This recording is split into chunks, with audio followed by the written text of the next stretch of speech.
Iran युद्ध में Iran ने अमेरिका को इस कदर बेहाल कर दिया है कि अमेरिका को यह नहीं समझ में आ रहा है कि जाए तो जाए कहां और करे तो करे कहां। इसी बीच अमेरिका के राष्ट्रपति डोनाल्ड ट्रंप ने नाटो तक को धमकी दे दिया कि अगर आप लोग अमेरिका का साथ नहीं देते हैं तो आने वाले समय में आपके लिए खतरा होगा और आपका बुरा हाल होगा। मतलब ईरान से लड़ नहीं पा रहे हैं और नाटो को धमकी दे रहे हैं। नाटो किस वजह से धमकी दे रहे हैं कि स्टेट ऑफ हॉर्मुज को खुलवाइए, क्योंकि ईरान देखिए जिस तरीके से ये लोग सोचे थे, अमेरिका जिस तरीके से सोचा था ईरान को डिफीट करने के लिए, वो इनकी पूरी तरीके से विपरीत जा रहा है। मतलब चेस शुरू वो किए थे, खत्म ईरान कर रहा है। वो सोच करके आए थे वेनेजुला किसी तरीके से वहां के सुप्रीम लीडर को मारेंगे और पूरा ईरान घुटना टेक देगा, लेकिन ईरान यहां पे बहुत सातिर तरीके से चाल चल रहा है। और अमेरिका को अब ये समझ में नहीं आ रहा है कि अब बैकफुट पे जाएंगे तो भी बेइज्जती हो रही है, फ्रंट पे आएंगे तो हमारा नुकसान भी हो रहा है। अब स्टेट ऑफ हॉर्मुज को उसने बंद कर दिया है। स्टेट ऑफ हॉर्मुज जहां से सारा तेल आयात निर्यात होता है वो उसको बंद कर दिया है। मतलब 50% इंडिया और चाइना जापान का वहां से तेल जाता है।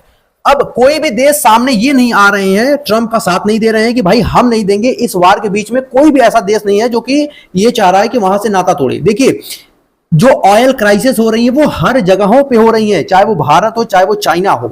लेकिन अभी अच्छी बात यह है कि ईरान ने स्टेट ऑफ हॉर्मुज को खोला है भारत के लिए, जो कि जहाजें आराम से आ रही हैं, ऑयल टैंकर लेकर के आ रही है। और जो अमेरिका के साथ दे रहे हैं उनको बैन किया है, उनको निकलने नहीं दिया जा रहा है। तो इस वजह से डोनाल्ड ट्रंप एक धमकी दे रहे हैं नाटो को कि आप हमारा साथ देइए। अब यहां पे नाटो एक भी यूरोपियन संघी, चाहे वो नाटो, अब नाटो तो आपका यहां पे साथ नहीं देगा, वो अपना नुकसान नहीं चाहेगा।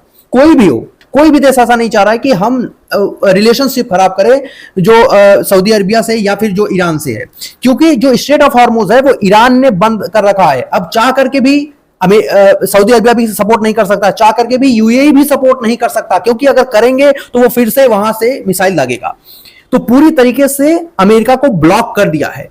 अब अमेरिका ये बैकफुट पे भी जाएंगे तो भी इनकी बेइज्जती लग रही है, फ्रंट पे ये आ नहीं सकते पूरी तरीके से। अब कह रहे हैं कि चाइना मदद करे। अब भाई इसमें चाइना क्या करेगा? इससे पहले तो आपने टैरिफ पे टैरिफ लगाया हर देशों पर, तो जब टैरिफ लगाते हुए आपको समझ में नहीं आया, लेकिन अब जब आपका रास्ता ब्लॉक हो रहा है, सभी देश आपके साथ नहीं है, तो आपको समझ में आ रहा है नहीं नहीं हमने अब तो गलत कर दिया है। तो पूरी तरीके से देखिए गलती जो है अमेरिका का है, क्योंकि खास करके अमेरिका के यहां पे कोई इससे मतलब नहीं था, लेकिन अमेरिका जानबूझ करके आया था। ईरान ने यहां तक कह दिया कि अगर जो भी कंट्री अगर हमसे तेल लेना चाह रही है ईरानियन करेंसी में करे, ना कि डॉलर। अगर किसी ने डॉलर यूज किया तो हम उसको तेल नहीं देंगे। इट मींस कि स्टेट ऑफ हॉर्मुज उसके लिए नहीं खुलेगा। तो यहां पे बड़ा चैलेंज ये भी है कि सीधा सीधा ईरान डॉलर को भी रिप्लेस कर रहा है।